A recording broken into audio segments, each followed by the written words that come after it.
our panelists working through some technical issues at the moment, but for all those joining, thank you so much once again for the final day of the panel. So I'm going to add in the little chat box our rules for questions and the donate button for Music Cares. They're raising money for COVID relief efforts, and we just really appreciate everything they're doing right now, given everything going on. If you have any questions, please post in the Q&A section. It's a little button in the middle of your screen, and upvote some of your favorite questions to be answered at 20 minutes at the end of the panel. In the meantime, once again, we have a new Slack group. If you're interested in joining, we're 400 plus members strong, posting resources, IG following, if different groups in the industry, so please join it. It's also in the Q&A.LA website. But nevertheless, I'm going to hand it off to Troy. I just want to welcome back everybody who's hung out with us this week. It's been incredible, super informative, fun, warm. We just couldn't ask for a better group of people, and it just really showed how tight the music community is and how tight the culture is. And you know, just during these times, it just showed that we can lean on each other and that we're always here for each other. And it's just been a crazy, incredible community that's been built around this. And just, you know, looking at the Slack group that came together around this the other day, and the community that's there, and that's keeping the conversation going after the panels, you know, it's been amazing. We also want to definitely just send our love and blessings to everybody who's suffering from this pandemic around the world right now. Love and prayers to Lucian and his family right now. You know, we're seeing that the U.S. just basically overtook China and Italy in terms of numbers. So, you know, we just got to continue to stay safe, pull together. So just wishing a lot of love, safety, and health for all of you guys as families. Today, we got a bunch of incredible special guests. Both Jay and Ryan told me I don't know shit about making records, and they need to take over this one.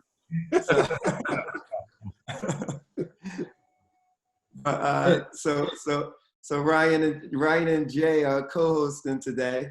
So and I get to hang out and listen and learn. So I'm gonna turn this over to Ryan and Jay. Yeah, I'll jump in first because I'm gonna get my question off before Ryan tries to steal it.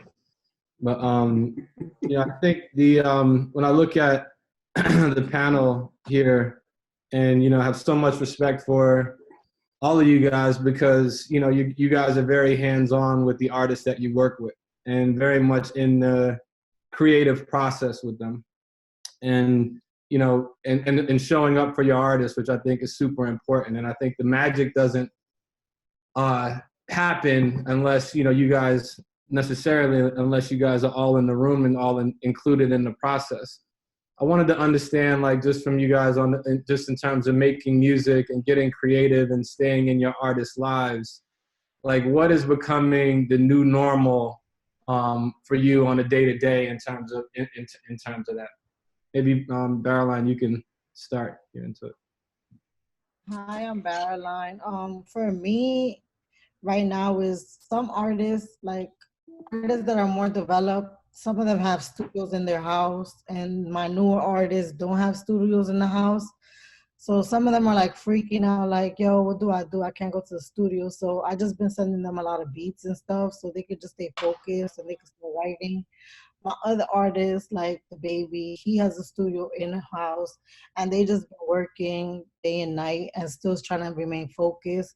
I think the problem right now is that we've never appreciated a bunch of things that we have access to. For example, like music videos. A lot of stuff that I was supposed to do or projects, we're supposed to have visuals for it. So now it's like scrambling to find out, like, yo, how are we gonna put the visual out? Do we wanna put a record out without the visual? So just trying to figure out how we're gonna make these things work that are now becoming more difficult. So I think now it's just about being more creative and innovative with these artists and giving them an opportunity to put their music out, but also make sure that a lot of focus is on them. So I know a lot of artists are asking for, like, design videos and stuff like that. And it's like, do we want to put out music now, or do we want to wait till this is over so we can have all the elements that we need? And it's also like, how do you market a record right now? Like, what does a billboard mean right now? Nobody's outside. So what is things that we could do to promote the music if we're putting the music out? So it's just little things like that that are becoming more difficult, and trying to find out what's the best elements to putting out music at the moment. It's funny, one of our marketing meetings that we had this week, we talked about, putting all of our billboards in Times Square, just creating mock-ups of billboards in Times Square, and nobody's going to know the difference, whether they're really out there or not.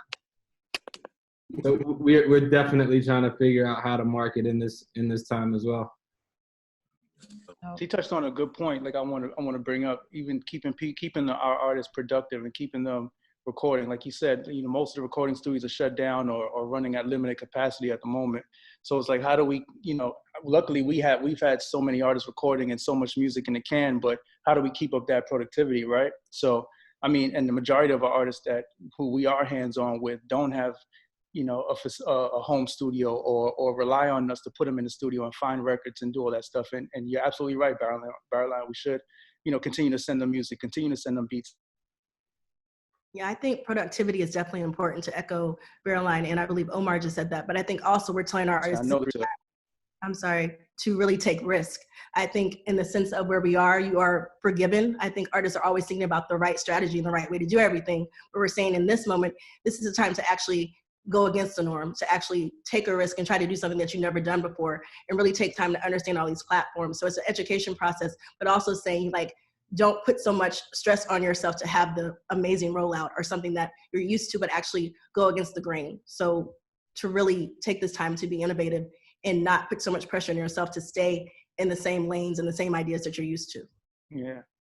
And I think everyone should remain creative. Like, I'm trying to find ways to keep all my artists creative and continue to record. Like, I'm looking into Capital Audio and just setting up recording studios in each one of their houses that don't have home studios. Like, it actually comes out cheaper than putting them in a studio. So I don't know if any of you guys on the panel want to look into that and, reach out to, like, Wasim and Capital Audio or any of those guys.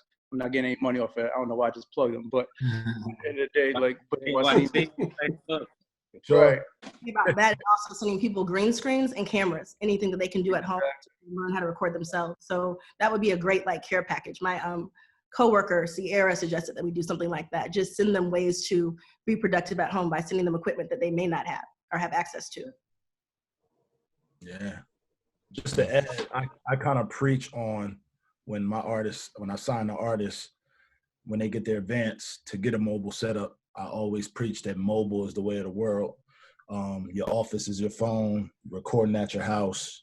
That's the main thing. If you're not recording, you're studying, on YouTube, studying different artists. A lot of the younger guys I get into, they don't know the history of music.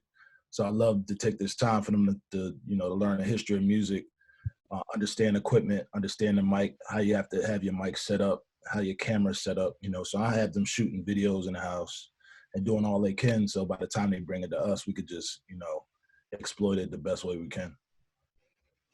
I think it's pretty interesting that like Omar was saying in Baroline, like some of these artists don't have studios at home, and it's funny because I'm actually dealing with the opposite. Anybody the people that I deal with, artists that I deal with, have studios at home. So, and particularly Khaled, who I'm working with now, that's the only active album project I'm working on. He has a full studio at the crib, and we just go back and forth with ideas. And, unfortunately, we like to be, on hand when we're making an album in the studio like everybody else on this panel does. But I mean, we just have to kind of send tracks around and get verses, that way as opposed to. But I mean, at least he's able to have that studio in-house. That's why it's important to have a nice little setup, even like Don was saying, like whether it's video or just making music, man, having a little setup at home just in case, But even Lenny, say Khaled, who Khaled thrives on being in a room with someone, right? And artists usually feed off his energy and how he, kind of paints the picture. How like no one else can, right? So how do you get get that? It's turned into a lot of voice notes and a lot of video sending back and forth. You know what I'm saying? And just that, you're right. And that, you know, that's the element that artists also thrive on and artists also work on, because they feed onto that, right? That energy that Khaled gives. But it's like, he's that same person throughout, you know what I mean? So whether you're getting a voice note from him or in the studio with him, or he sends a video explaining what the track is, what it means to him, what he feels should be on there, what he feels they should be writing about, you kind of get that same energy, you know what I mean? It's kind of sucks, right? You got to do it from afar, but at least, you know, you could give out and just kind of set the same narrative. Right. Jessie, from an artist perspective, how are you dealing with that? I mean, congratulations on your project coming out today. So not to say that you're immediately in the studio, but you write all of your own material. So I know you're a creative force and creative ideas going through your brain all day. How are you handling this situation moving forward for new music you may want to put out and stuff like that? I'm definitely resetting up the little studio that I was working out of from home. Like, I haven't set it up. I haven't used my own Logic in a few years, so I'm setting that up again and just getting into the habit of stacking up songs.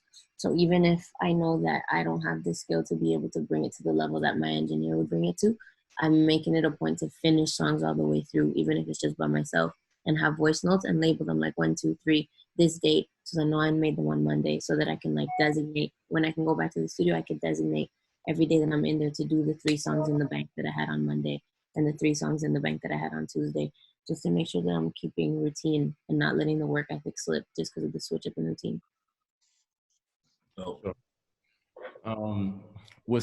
Question for the group: with so many new artists emerging off of streaming platforms, you know, all of the DSPs, how are y'all balancing the research A&R versus, you know, old school real gut A&R of just discovering talent that may not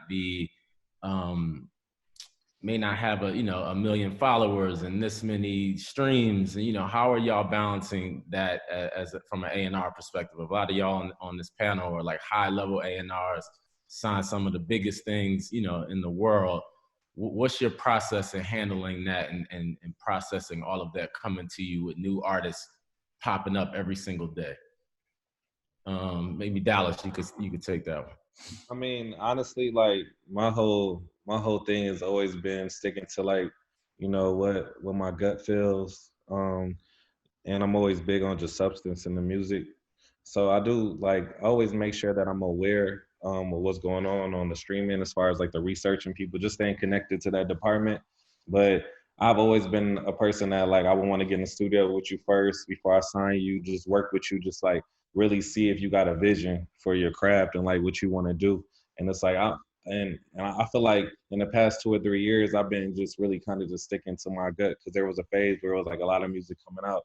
I felt like people don't want to hear no albums from this. You know what I'm saying? So it was just like it turned back into like a singles market. And I was kind of confused, because I'm like, well, don't people still want to hear great albums? Then as you know, some of the other artists came out and it was success with the albums, I was like, okay, let me just stick to my gut, just stick with the substance. And you know, I'm still aware where everything's going on, but I really believe that you should really just, if you believe in the artist, you should just do artist development and just stick with your gut and really just, you know, take it to the max. I think it'd be good too if you could share a little bit of just the Roddy Ricch story and process for, you know, for everyone. Yeah, so like when I met Roddy, he had 3,000 followers. And you know, my biggest thing was like, let me just get him in the studio, because he had like one song that was dope. And he came to the studio and he knocked out like 3 or 4 records. And just being like around, like, I guess the artists I've been around, and just knowing that, you know, just dealing with new artists, people come in with excuses, or, you know, they can't do a record because they don't have the right engineer, or they don't like the beat or stuff like that. He came in and just knocked out 3 or 4 joints, and he really was focused, and he didn't have no other thing going on in his life, but his life was dedicated to music. And I just knew that he was just going to be a big artist. And I just, you know, during a time where, you know, people ask you when you do your meetings, like, what's up with your socials, or how many views do you got on your YouTube song? You know what I'm saying? I just kind of jumped out the window with it, because I just believed in him, and it ended up, you know, paying off. Sure. Tubby and Phylicia, you know, y'all are in new roles at Columbia. And obviously there's pressure to put up numbers and, you know, results in a quick pace. how are y'all managing that process of research versus like gut A&R? Want to take it Well, first? I come from the school of where A&R stood for artists and repertoire. Now I feel like it just stands for artist research. So we have to adapt and like really take the research and go and use our gut.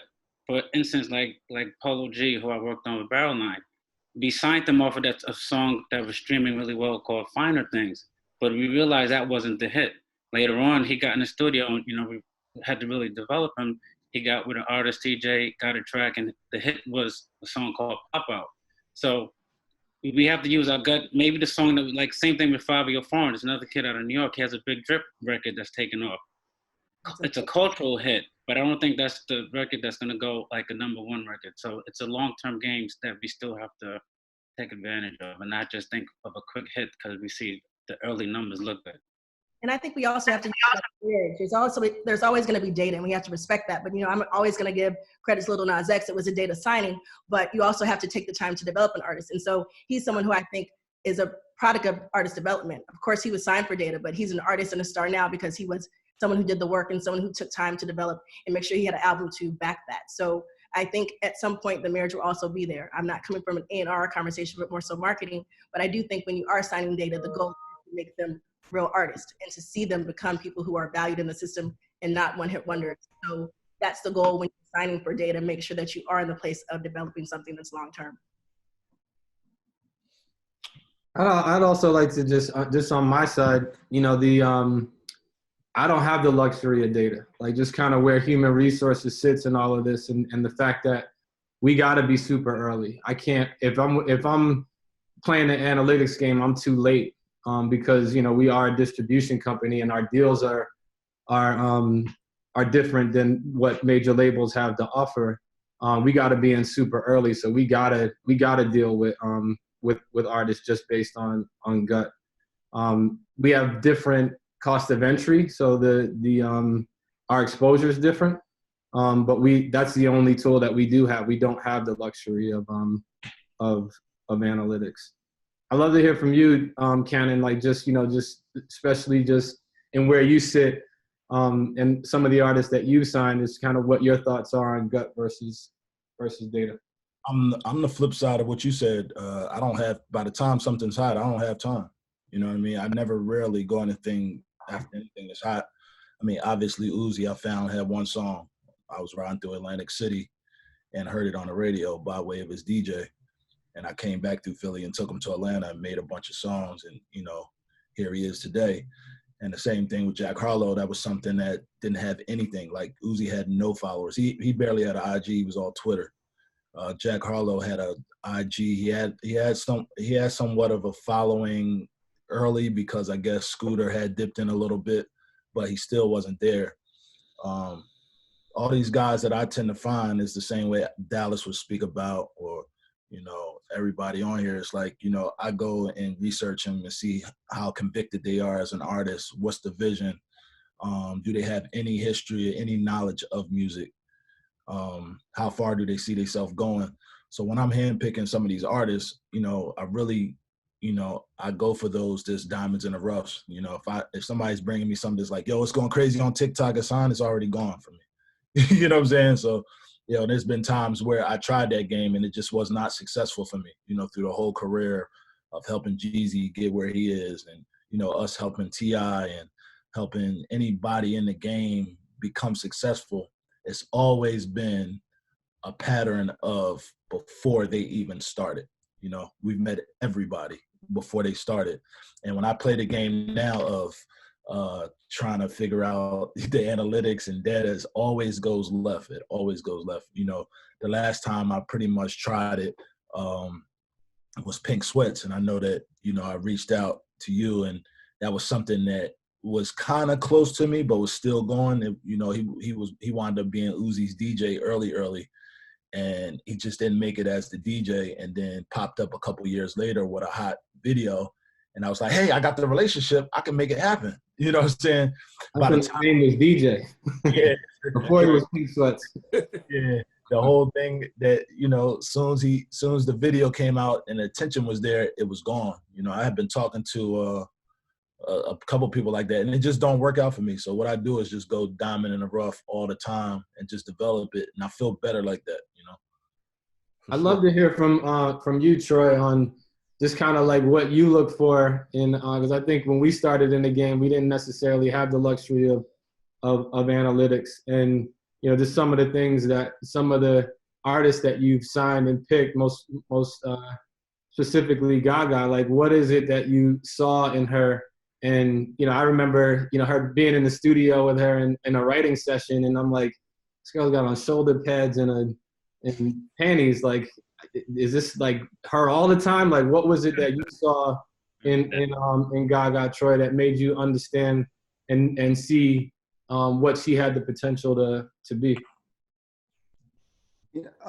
Very similar to what you guys are saying, like just where I think gut is the dominating factor for me. Like, and data has never made the hair stand up on my arms or give me chills or anything like that. So I think also being able to spot potential in young artists and just being able to put teams around them to help them realize the vision that they see in their heads as well. So, you know, I think, you know, and what I love about this panel, I'm just sitting here just kind of geeking out because it's like people who find things early, know how to develop, know how to make a good song great.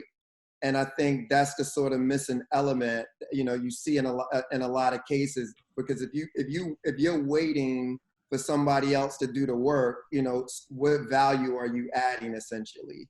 You know, I think it takes a lot of skill and patience and passion to see it before other people see it, and then being able to convince other people around you to invest alongside of you in that artist's vision. Staying on the same topic of gut, how does everyone feel about? It feels like at major labels, at least, it's like an A&R by committee thing now, and it feels like a little bit of the gut old school mentality of like, hey, this is the single, and standing out on a limb and fighting for this is the record is kind of taken out of the business to a certain degree. It's kind of like, let's put the project out and let the fans tell us, you know, what the single is. Like, how do you feel about that in the creative process? Is that still alive of like, hey, this is the record I'm choosing as the creative A&R person, and this is my gut that I know is the hit, or is that just completely gone in the business now? That means the record ain't good enough. Yeah, I like to just be right. Like, how often is that really happening though? Like, I mean, honestly, I think the dope thing about like what we're doing right now, I mean, sometimes a character record or a record that you know is a better record to put out for an artist to kind of show people like where he's identifying as and stuff like that. And if a record comes out and it's just streaming more and it just, you know, is growing legs, then of course you have to, you know, you got to be smart and, you know, go with the record that's like doing what it's doing. But a lot of times, you know, we have the opportunity to do visuals and paint pictures for the audience that they normally can't see if they're just focused on one song in a single record. You know what I'm saying? So I think it's kind of up to us to kind of show everything about the project. I stand on like both. Okay. All right. Go ahead, Lenny. I was gonna say I kind of stand on both sides of that, right? Because like I respect that, you know, obviously the artist is making the music, and if you know if there's a small circle, which is like the artist or the manager and the, you know, the A&R and stuff like that, like, and going in confidently, like, yo, going through everything, this is what we feel is it, right? Like I kind of stand on that, but I also stand on like depending on who the record company is and who the executives are, because like, you know, I don't know if you guys remember, there was a point where like where Jay was president of Def Jam and L.A. Reid was the, you know what I'm saying, was the chairman. Those rooms that we gathered together as A&Rs felt great. You know what I mean? You felt good when L.A. Reid and Shaka Zulu and Jermaine Dupri and, you know, all these dope, super dope executives and like heads of these companies that all had their own company that were doing great, picked the record together. You know what I mean? And like some of the best hit records in those 3-4 years came out of there, from Neo to Rihanna to Ross to Ghostface to whomever, you know what I'm saying? So depending on who it is that's in charge at that company, and remember, Jay and L.A. Reid, both, you know, musicians, both artists, both have a different ear than the average, you know, CEO of a record company. So when it's like that, I'm all the way with the A&R room picking the record. Mm-hmm. So Jamar, what were you about to say? We cut you off a little bit. Sorry, guys, I joined a little late, but I was just gonna weigh in and say I think ultimately it always comes down to, for me, supporting the artist's vision.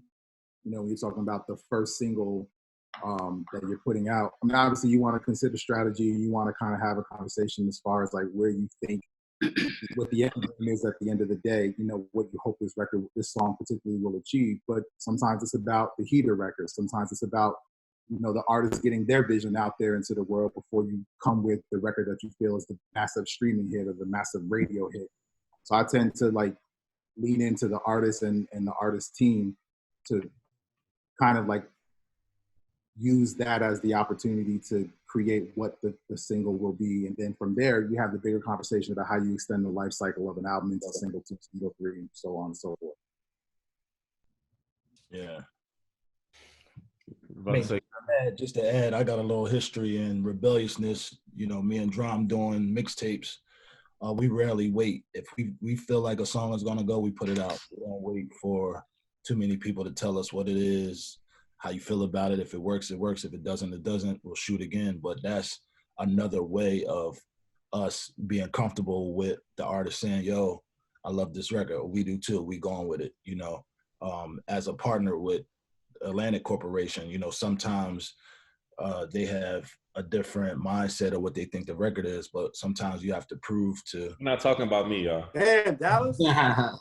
Dallas is a warrior. You know, everybody saying in general, I think our rebelliousness from that world gives us a chance to go real guerrilla style and just, you know, pull some relationships together, get some stuff going. And, you know, it's a crazy thing that I have that after all these years, but, you know, yeah, that's just another point, you know, just being made, just being on the mixtape side. We just run with whatever we feel is good. Just to switch gears a little bit, I have a question for the ladies on the panel. Phylicia, Suzy, Jessie, Maria. Would love to hear from you guys about, you know, how as the guys that are involved in this creative process, how do we support more women being involved in the creative process, whether it's producers or songwriters or engineers, or how do we support more women being in all of these rooms that we're making music in? Like what pointers can you give us as men in the industry to do better by women and support women more?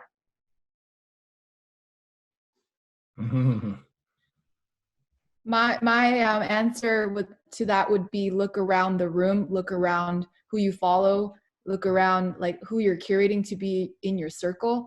And if you recognize that you're in a room and it's all dudes, you know, there's time and a place for that, but, you know, make sure you find and create the opportunity for a woman, and not just one woman, but 2 women and 3 women to have their shot and to build them up. And even if they don't know that they can be an A&R or, you know, in a different role, tell them, like, there's something exciting and bright and brilliant about you. So cultivate that and develop it. So, you know, women need as many male mentors and role models that carry them on their backs as women need women to do that for them as well. I feel like I'm sorry. Go ahead. No. Just to echo that, like by nature of the statistics of the industry and how it's so male dominated as it is, like as it has been, I feel like it's important, just to echo what you said, to kind of reserve a spot, to look around the room and reserve a spot and be like, oh, okay, cool, I have to reserve a spot and cater to this in order to reach equality in the future, so that it's easier not to have to deliberately do that. So it just happens, as opposed to having to look it out. But right now we're at the point where we have to seek it out, reserve a spot and be like, okay, cool, this is select for this, so that it's not the boys club bullshit that it's kind of been for a long time. I echo Suzy and Jessie in saying that it's important, of course, when you walk into a room to recognize the balance, but also understand partnership. I think Shawn and I are an example of that. It was his decision to create a position where I could co-head and come into the Columbia system as a co-head. So I think there's a situation of, not letting your ego supersede growth on both sides. I think a partnership in a lot of places matter, but it's also important to, maybe listen to more female panels and things and hear what we really have to say and how we feel. There's so many organizations like She Is Music, which really has a lot of, executives probably within this group. We're all members and we talk about, how to make sure we're elevated and that we can have conversations that we're included in. So I think just like we come in and spy on you all, you should spy on us a couple of times too. I think it's a mutual way to get information. So I invite you all to come see our panels and hear what we have to say too. Absolutely. So, Maria, you have any thoughts? You know me. I think it's a few things, right? Like I think as women, supporting each other is so crucial to this industry and just building up community in that way, just echoing what everyone else has said.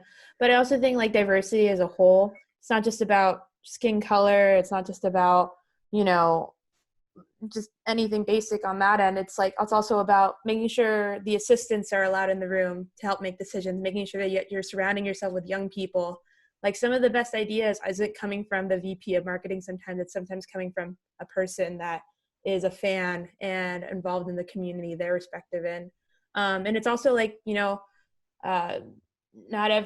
not the best talents coming from Ivy Leagues, not the best talents coming from community college. It's also coming from people who have not pursued that and just pursued music as their whole life. Or I think just overall, just diversity isn't just the skin tone. It's a lot of different things. And I think as women and as marginalized communities overall, just recognizing that is just so crucial to just how we move forward in this industry.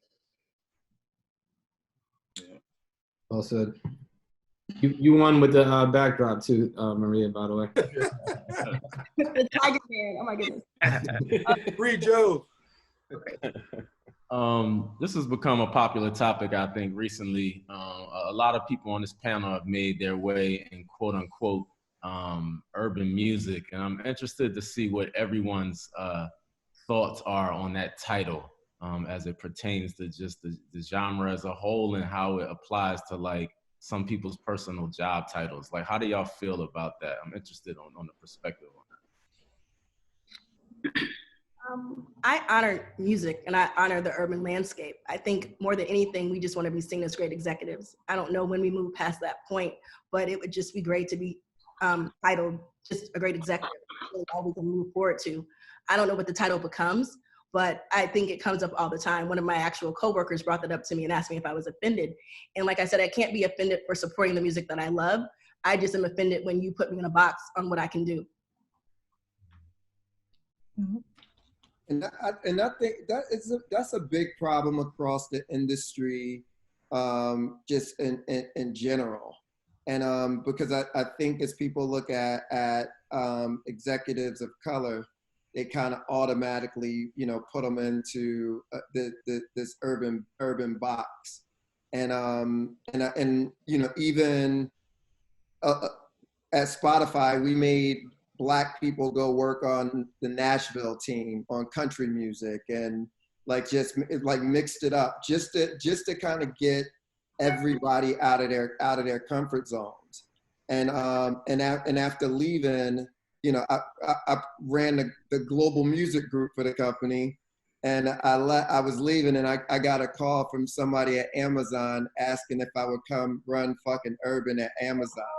And I'm like, it doesn't matter what you accomplish or how far you have taken it. It's like to still put the urban cap.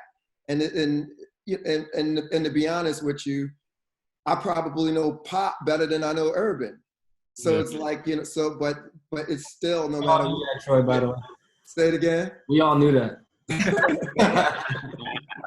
That wasn't, nobody on the panel was like, hey, Jay, any record pre 2000 hip hop, I'm better than you. Yeah, I'll give you that. Lenny, what's your perspective on that?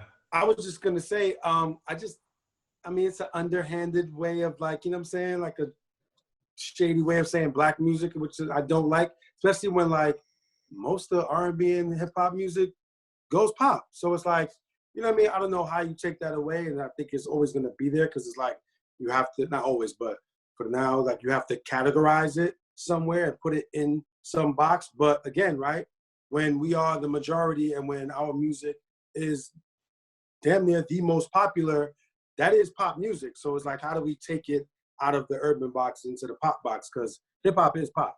Yeah. So in that definition, let's take it to like Latin music and labeling Latin music. Most of Latin music now is now it's pop. It's pop music. Yeah. So are we doing the same thing to Latin artists? Yeah, I mean, I would like to. Meaning like not have them categorized as Latin music. Right.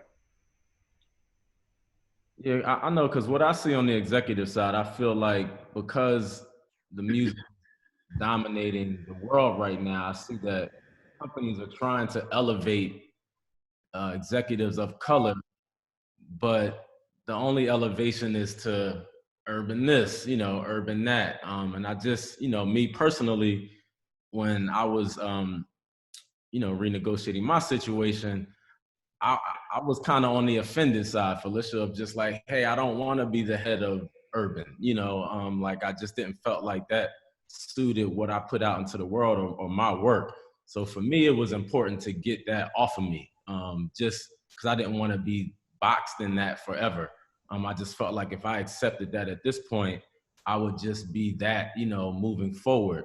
So, for me on the executive side, I'm always just trying to figure out, people's perspectives on where they lie on that. Just for me, it wasn't a good point for me. It was very uncomfortable.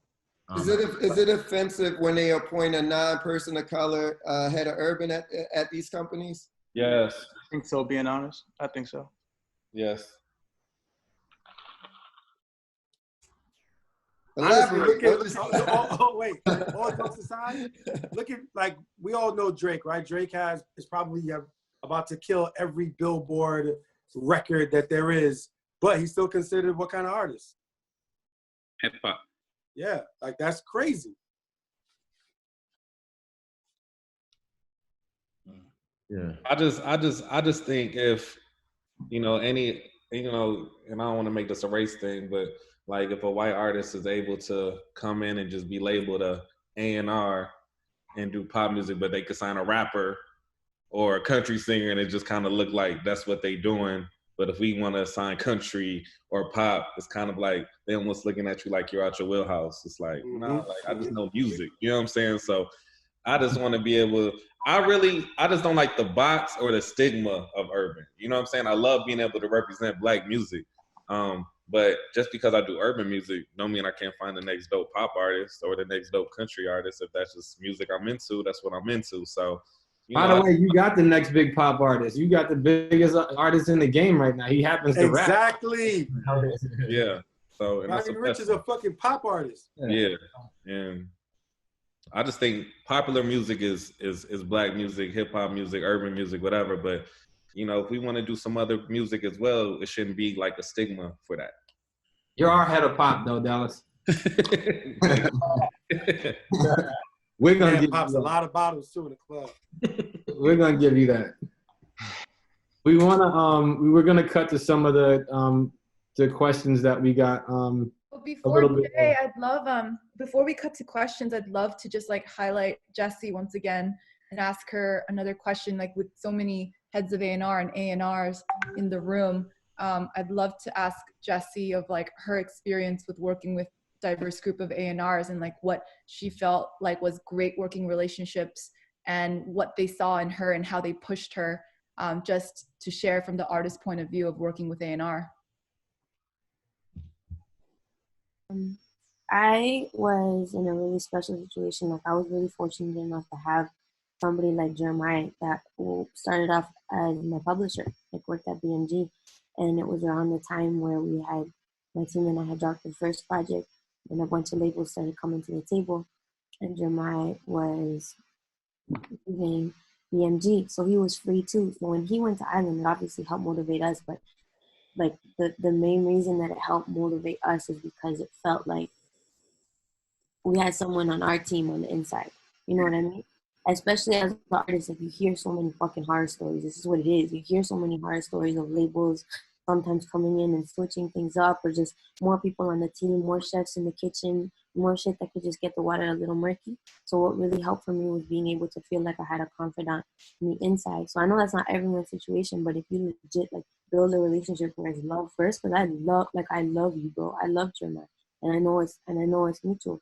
And because of that, I feel safe when I'm talking about music, or when we're talking through decisions, or when the static and everything just gets too loud and I need some clarity from somebody that I know knows the seeds of inception from what we started, so that it doesn't get cloudy the bigger it gets, you know? I also was in a special situation where Massey left and Darkest came in, and that was nerve-wracking too, because again, you hear so many horror stories as an artist about like heads changing and then priorities changing, but it was really dope to just have open lines of communication and people at the label sitting down with me and reassuring that they understood the vision, that they didn't want to fuck with anything because things have been going well. And Jeremiah obviously was still an inside man, and he's been doing sick. So I've been in a fortunate situation, but I feel like the thing that I can pinpoint that's helped me a lot is just having someone that was more than just business, like having someone that gave a fuck, like legitimately gave a fuck, that seen me break down, and instead of calling heads or making it about business, hugged me. You know what I mean? It was more than that. It was deeper. So that's been my experience, man. And I've definitely been moving cautiously because those fucking horror stories got to me. That's why it took me so long to sign with anybody. But I've been fortunate. Nice. Thank you for sharing, and I love that because, you know, some of you know and some of you don't know. I'm coming into the music industry from the tech world, and a lot of the times when I speak with A&Rs, like I speak with such analogous like love, because as a tech investor investing in entrepreneurs and tech companies, you know, usually when you invest in a tech company, it's like at the baby stage where it's like one person that has a vision and needs to create a team. And I think it's like the same with A&Rs. And you got to know how to pick. You got to know how to pick. And it's not just about picking. It's about picking, developing, like winning, picking, winning, and then developing, and then being there constantly throughout. And, you know, taking business aside first, like Jessie said, and like asking the question, like, how are you doing? And like that is just like really meaningful to hear. And this is something that I share with our A&Rs all the time too, is like, think about it from the long game of how you build and develop a relationship first and foremost, as opposed to a transaction. Yeah, like it's human. You just have to understand that it's not, as much as we want to talk about it as a business, but like we're all fucking human beings, man. We're all human beings, and it's deeper than money. A lot of times it's just deeper than money, it's deeper than numbers, it's deeper than statistics. It's just about like respect as a human being, human to human, you know? So I feel like that goes such a long way. And I understand it's the music business, but music business, I've always said, is like oxymoron, because you're saying holy money. So I feel like when you take a step back from holy money, from music business, you just remember that we all bleed red, and that it's all still just human. Nice. Maria, you want to jump to some questions from everyone here? We left some more, so we can get to more questions since we got so many great panelists. Absolutely. So first question, what do you look for when hiring people to work with or for you? I'm a manager and I want to make a move as an A&R as soon as people trust me to do so. Omar.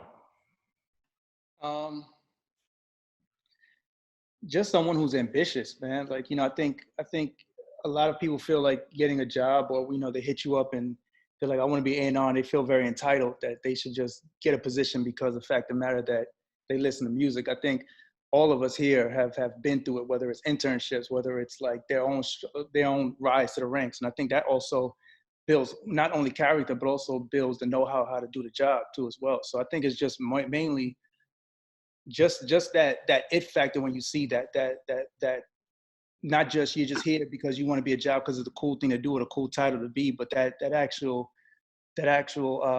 hunger and that fire inside of you that makes you want to do this job. You know, like to me, even like I love the fact that I think Baroline loves doing her job. Like the fact of the matter, she's online every night looking for talent, looking for artists. Like I see that's hunger to me. You know, like I want to see that same type of passion in people that I hire, especially in the A&R department. It's funny because Tubby was here. Shawn Holiday was the first person who believed in me and gave me my first A&R job. I was a little girl sitting right at the desk at Def Jam. And I was working in radio, and I was like, I want to be an A&R. And I used to tell everybody, like a bunch of artists to sign. And all the artists that I was saying were getting signed. And then my boss at the time, Rodney Sheely, who hated me as an assistant. I was horrible. He'd never find me at my desk. I was always walking around the office. His phone used to ring. Nobody would answer. And he told Tubby, like, yo, Baroline wants to be an A&R. And I was like, talking to Tubby every day on the phone, and one day I was like, yo, fly me to LA right now. And he was like, huh? Like, who's this girl? I said, let's take a bet. You give me half of the money for my ticket and I'll put the other half. And he gave me like, how much you gave me, Tubby? Like 200 or something? Cash out you $300. Yeah, he cashed out me $300. I cashed out the other half. I flew myself to LA, stayed at my homegirl's house. I met with him and he was like, all right, I'm going to give you the job. I may have something coming up. So I was like, all right. I went back to New York and like Def Jam found out I had a meeting. They never asked me to be an A&R, never looked at me. Then a bunch of people that worked there were like, yo, you want to be an A&R? We'll hire you at Def Jam. I'm like, nah, forget y'all. Y'all was not paying attention to me. And I called Tubby and I begged him. I was like, bro, I'm in the hot seat. Please hire me. And he was like, and he hired me. He was the first person that ever believed in me as an A&R. We signed Polo G together, and then other things happened. I ended up at Interscope, but like Tubby believed in me. I'm a girl from the hood that just had hustle, and he was like, I'm gonna give you opportunity. So it also means getting in front of people that actually believe in you and want to see success. Like you could meet these kids. I get interns all the time. They be like, y'all want to go home? I'm like, you want to go home for what? Like, I got mad stuff to do. So it's like these kids aren't motivated. They don't have hustle. They just want to be popping on the gram and be around artists. Like, it's a lot of work to do.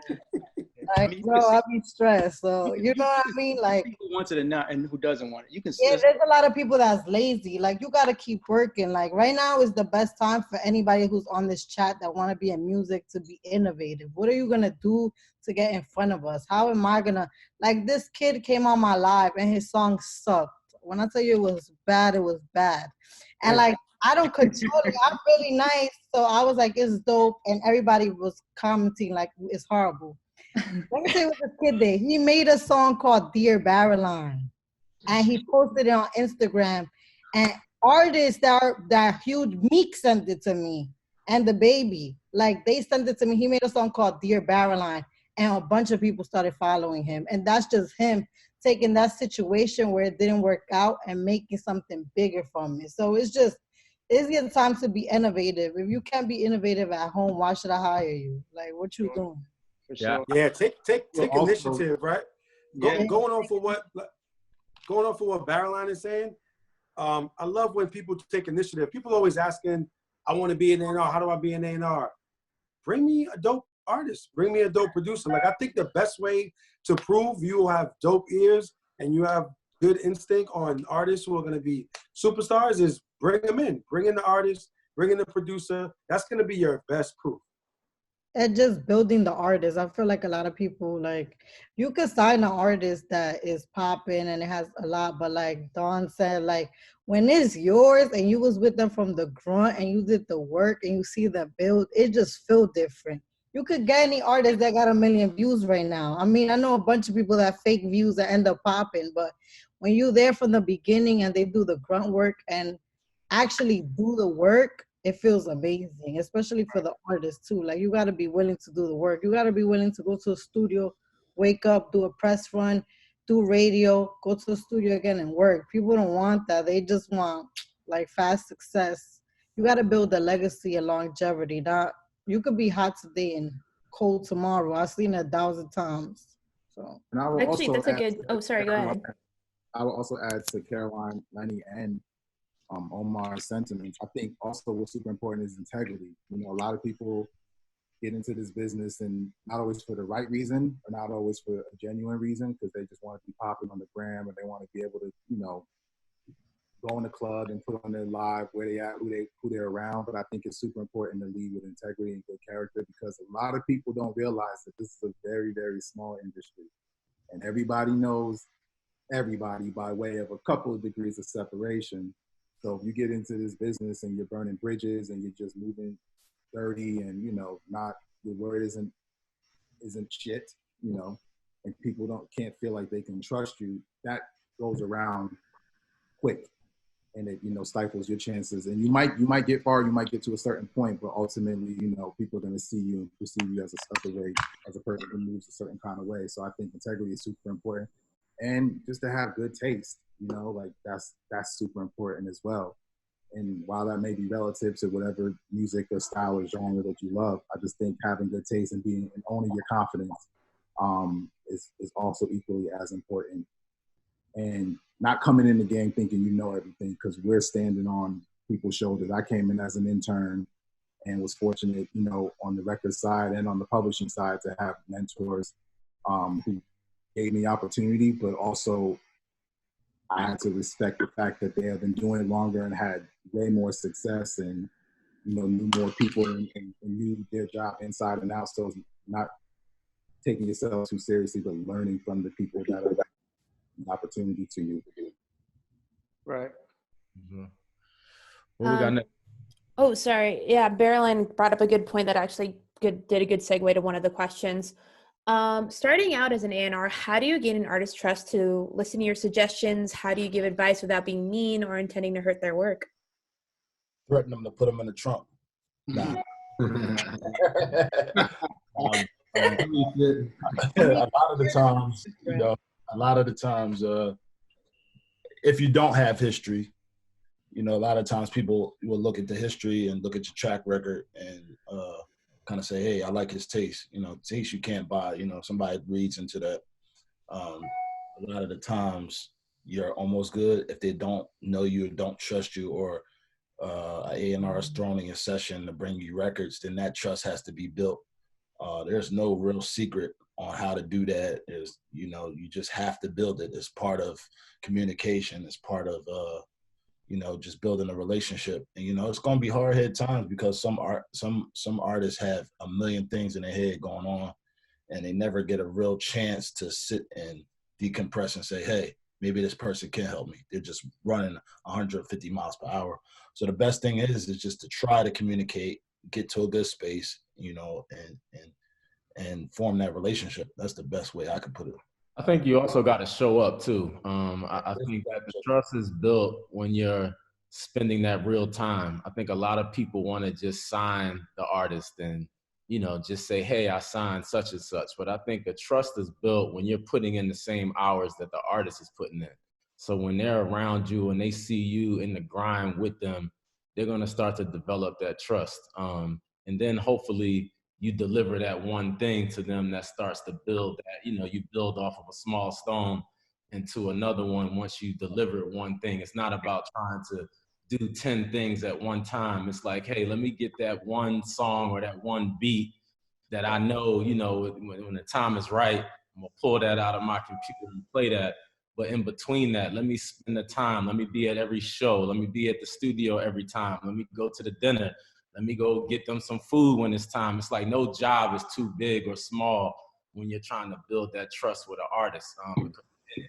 That's what I personally feel. And that's always been my approach of like, I know when I first signed Mike Will, he wanted to talk on the phone and still does. That's my brother. But those conversations are 2 and 3 hours pop, you know, it could be 3 or 4 hours.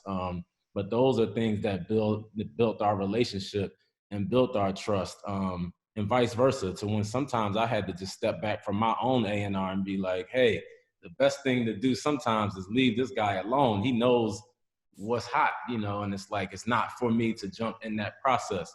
But I definitely think you got to show up and build that time and those phone calls and do all of those things that everyone else may not be into, because that's what builds the trust, in my opinion. Yeah, I agree. I would say, you know, earning the trust is super important. And, you know, Jessie touched on it earlier when she was speaking, but I was fortunate enough to connect with her and with Louise by way of Byron, who had actually introduced me to them. And this was before there was any contract, before there was any money, you know, with respects to the publishing BMG when we first started working together. But it was just spending time, you know, and getting to know Jessie on a human level, you know. That call at 3 a.m. is like, yo, I'm done at the session. And I'm in LA and Louise, you know, and Byron, they were traveling, or I might have been the one to pick her up from the studio at 3 a.m. And when I'm riding home, she's playing me records. So it's just like, you know, to Ryan's point, it's like also knowing when to get out of the way, when to get out of Jessie's way, you know, and trust her vision and trust the artistry and trust like she knows what she wants to say and how she wants to present it. And then also Jessie trusts her team. So she'll weigh in and be like, guys, what do you think about this? Or, yo, I really like this. What do you think? And so she'll lean on us and ask our opinion on things as well. But that trust has been built over many, many years. And I've been fortunate and blessed to be able to earn her trust. Yeah, yo, what you said is so important because it's got to be a dance. Like, it's got to be a dance. It's got to be, I'm here for support, but I'm here to like even this album is the first time that I've ever felt like I needed to pivot 2 months before it comes out. And we had this album done from time. And I just had a moment of clarity where I was like, there's shit that like, there was just a lot of things that needed to change. And I know that a lot of people could have been like, what the fuck? Like, we sent it to publications already. We sent it to radio. We already sent it to everything. But when all this shit is happening and I feel tension and I feel this and I'm like, well, I got to make, like, if I die, I got to make sure I die authentic. And, like, God forbid I go and this project isn't me. Like, I'm going to be in heaven cheese. So then the one of the text messages that came through was from Jeremiah. And it was this paragraph saying, listen, like, I trust you. I stand behind whatever decision you want to make. Like, been here from jump. Like, that meant a lot to me. Especially in a moment where I was already on guard because I was like, ain't nobody going to be happy about this, that I'm making all these last minute decisions. I know people are going to freak out. But the fact that you trusted me to know that, like, if I was making a decision like that, it's because I felt like I had to, meant a lot. And not like Jeremiah came out. Jeremiah spent nights with us till like 5 a.m. Before we had a fucking project out. We didn't have shit out. It was all based strictly on potential. And you were busting nights, and it was like 5, 6 a.m, and you were up with us, and you were riding with us. And even when it was just starting, and we were doing like a tour van around the United States. Like me in this van with like 8 different people, Jeremiah would come out. You'd never been in a lake or like swam in like a deep ass lake, no? And that's like my thing. Like, I love nature. And he could have just been like, nah, I'm not about it. I'm not gonna do it. But he pulled up and he got in the lake. And little things like that matter when it's not even like business related, but it was just like he put himself in a vulnerable position for me. So it encourages me and motivates me to want to reciprocate that and hand him more trust than I would otherwise. You started as your publisher, though, right? He started as my publisher. Yeah. I remember even when we were doing like the Rihanna house and you came in, you wrote for all that time, and the Malibu, like Jeremiah was coming out, like just supporting you on your writing session, like no business just coming out just to support you on your writing. So that goes a long way. I can attest to that. That shit goes such a long way. That shit goes such a long way too for like sessions like that or camps like that. When I'm in there working, it's so important to feel like I have teammates that are on the outside in the lobby networking, because you know that lobby's like a little hub. You want to make relationships, you want to talk to people, you want to know what's up, you want to know what session's next. Like that's so important to feel like you're firing on all cylinders and you can trust your people to fire. When you're facing this way, they got your back, and you guys are both moving forward at the same time. That's how I've always felt with my team. You know what I mean? And I feel like that. Let's start asking everybody in the office, are you jumping in the fucking lake? Are you jumping in the lake or not? Jumping you ain't in the doing enough if you're not. lake. Yeah. I love it. I love it. I got a question, like just thinking about like the audience right now, and like, you know, one of the things, and Baroline touched on it a little bit, is just, you know, from the outside looking in, this shit looks super fun and glamorous, and you know, the Instagram and everything else. And I know how hard, like I know a bunch of y'all for a long time, and sort of know the personal journeys and, what you guys have been through and like the level of resilience on this panel is crazy. Like, so can somebody or just kind of speak to the journey of like what it takes, because a lot of people kind of push up against that resistance and then, you know, just kind of think maybe it's not meant for me or maybe I should try something else. But I watched a few of you guys, you know, work through a lot of things and become incredibly successful. So whoever want to take it, I just wanted to throw that out. I think it's good that you brought up the point of like people from the outside, right, looking in through social platforms, looking at it like, oh my God, life is dope, your life is lit, you're at the dopest of events, functions, parties, listening sessions, whatever it is, right? Because and it can be, right? You're looking from the outside, looking and it looks glamorous. I like to tell people, because I go through this often where, you know, I may say that I'm tired, or I may say like, man, I haven't slept in a few days and it's a little crazy. And they're like, what? Please, your life is a party, a club, and a restaurant and a studio. And it's like, but you also, people don't realize, like, by the way, this is how I look at social media. It's like a highlight reel. You know what I mean? If you're watching ESPN, you're looking at the highlight reel of all the good things that happen in the game. The three-point shooter, the dunk, the winning shot. And it's like, most of us, or some people, are not going to put the long, drawn-out, sometimes maybe monotonous, boring, meetings, studio sessions. You're not going to put all that stuff. You're going to put the highlight, right? You're going to put that little snap of the studio thing, maybe the dinner, the event, the concert, whatever the case. So it is a lot of work. It's long, it's tedious, it's monotonous. It's fulfilling if that's what you want to do. And it's what, I've shown myself and everybody on this panel loves to do. There's nothing more we want to do than make amazing music. Make music that sets the mood and changes the world, right? And gets people through everything. Taking that artist, like Baroline said, from scratch and watching them go from what, Dallas did with Rowdy to having 3,000 followers to now being one of the biggest, urban / pop stars in the world. That's why we do it. And we get fulfilled in all different kind of ways. But just know there's 18 hours in that day that y'all don't see. That's a lot. I think a lot of people don't understand the pressure that's put on us. And it's like, we get to work with, these dope acts, but sometimes they don't know about the acts that didn't work, or the acts that you put all those hours of time into that didn't pan out. And you still got to keep going, and you still got to believe in yourself. And you got to be the one to determine, like, okay, should I stick this out, or, do I have to move on? So those are big things when you're dealing with people's lives and livelihood, right? So then you also have to, understand too, just like with all these artists and just like all the things we have going on, like, we always want to, some of these executives up here got more than one artist.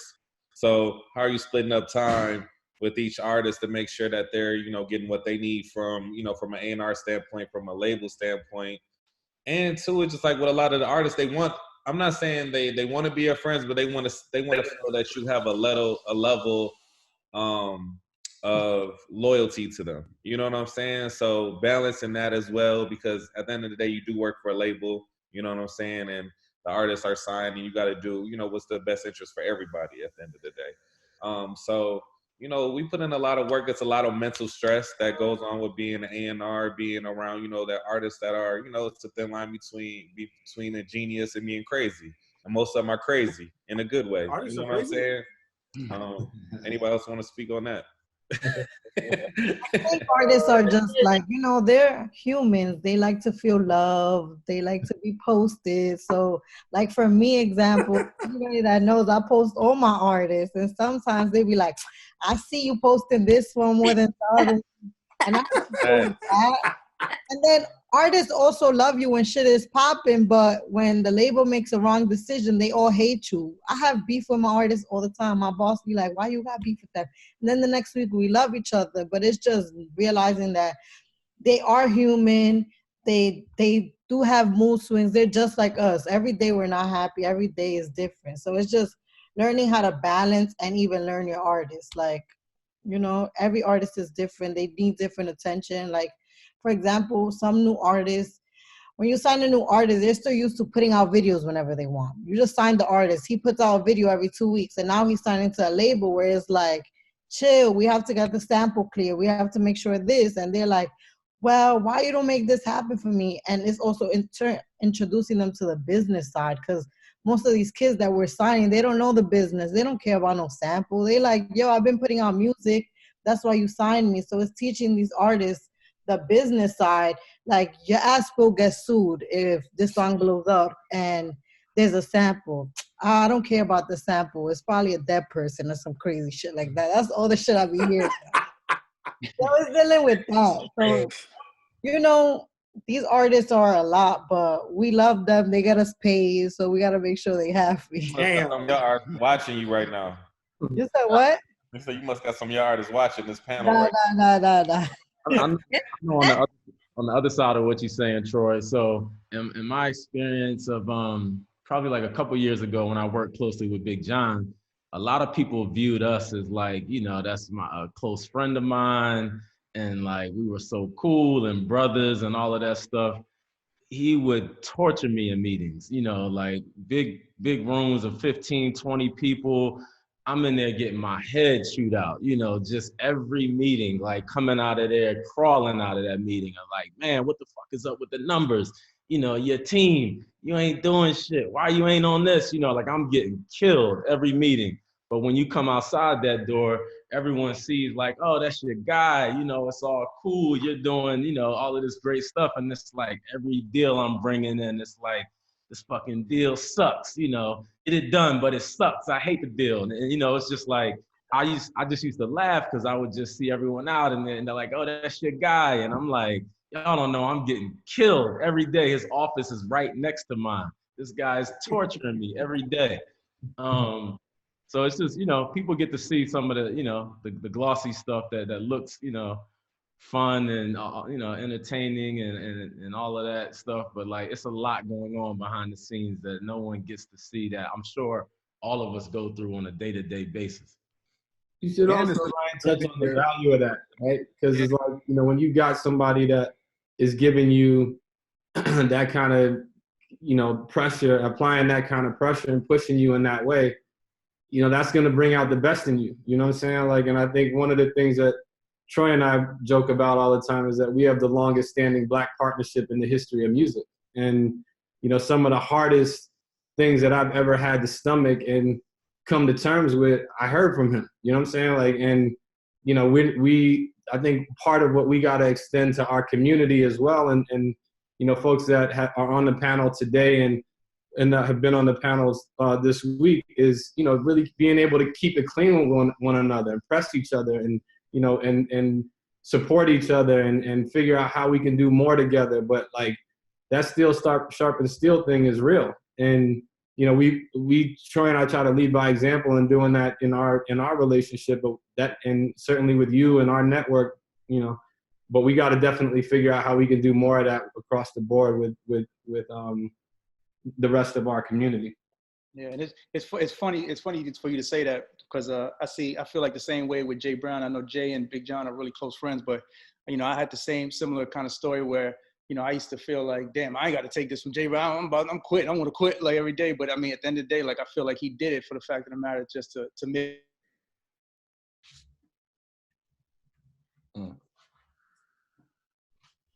Yeah, well, you losing, you owe. Froze for a second. But you know, that was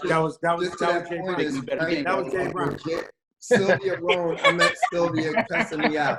That was titled. No. I was Big Brother. Jay Brown was like, what? Oh, no. Relevant, but I also feel that's what the generation fears is constructive criticism. And I hope we can get back to a place where people can take that. I was trained by Kadar Massenberg and Sylvia Roan, so every day was a little bit of a, oh my gosh, I have to go into her office. And every time Sylvia would call me into her office, I really would probably like just take a deep breath and be like, what is she gonna say right now? But like you said, those training grounds make you stronger today. And I really hope anybody watching this chat understands that if you find someone that latches on and they wanna kind of maybe, as you would say, getting your ass every day, it's just really love. We just wanna see you be the best person you can possibly be, because this is not an easy situation. We're out every night with our artists and we're in the club, and most of the time I'm in the club to see if you play the song. Like I'm by the DJ like, please play this record so I can see if the audience cares about it. So please understand that when we're out, we're also working. Like, we're also trying to figure out what moves you so we can continue to make you happy as an industry. So, a lot of my training came from an amazing publisher executive by the name of Shani Gonzalez, and we would fight like brothers and sisters. And I came in, you know, with a hard head, and she brought me down real quick. But I learned, and it would be the 3-4 a.m. call, like, do you want to fucking win? Like, what are you doing to be better? Like, it legit would be at 4 in the morning. These are conversations we would be having. And I didn't understand it at the time, but coming, you know, on the other side of it, it pressed me, and it made me work harder and grind harder. And, you know, I just think, you know, when you're in these meetings, you also, as an A&R, we have a responsibility to move the artists and move the records through the building, you know, because A&R is the backbone of the label, and marketing may not always care, and digital may not always get it or understand it or know how to, you know, bring the right sort of resources to the artists to maximize the music and to maximize their message. So as A&R people, I feel like we're constantly fighting in our building to get everybody to give a fuck about what we give a fuck about. And it's not always easy. Well, in respect for everybody's time, we'll probably wrap it up. You know, I wanted to again say thank you for everybody that joined us today. You know, Ryan and I were reaching out until very late last night, so we appreciate you guys coming and joining us today. Jessie, congrats on your album again. Roof is my favorite song on the record. So congrats on the release, and thanks for joining us. Tubby, Dallas, Baroline, Omar, you know, DC, Philly in the building, Lenny, Jeremiah, thank you guys. Phylicia, thank you guys for joining us. It's been great. We're figuring out, trying to figure out a cadence to this where we can keep it going. I already announced it, Jay, on chat, Tuesdays at 4. By popular demand, it's not over. The cadence then. But look forward to you know, having you guys join in the future as well.